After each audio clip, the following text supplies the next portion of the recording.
We are students of fourth of ESO, and we are Laura, Paula, and Pau.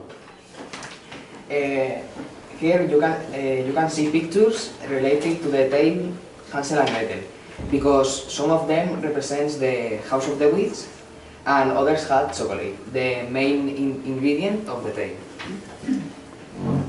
Some photographies were taken in a photography workshop and others on a cooking workshop.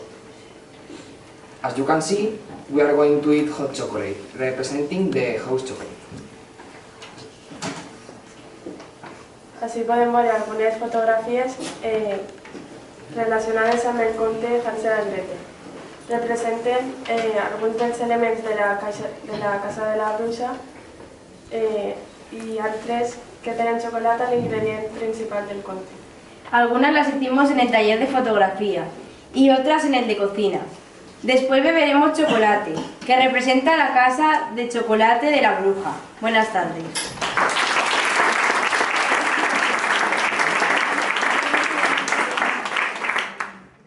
Hello, good evening.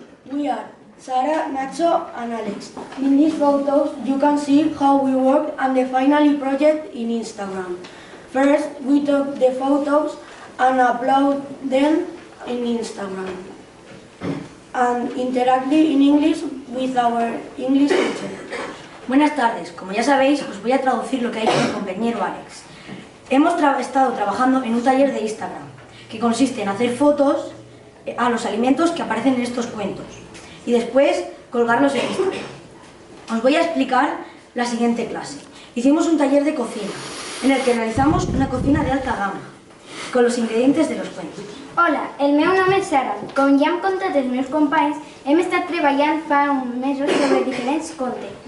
A més, hem utilitzat la famosa aplicació Instagram per penjar les fotos, ja que també hem fet un taller de cuina. Així tenim diferents fotografies pujades a Instagram, ja que amb aquesta app podem interactuar i relacionar-nos amb els diferents usuaris. En aquest cas, hem fet un ús educatiu d'aquesta red social.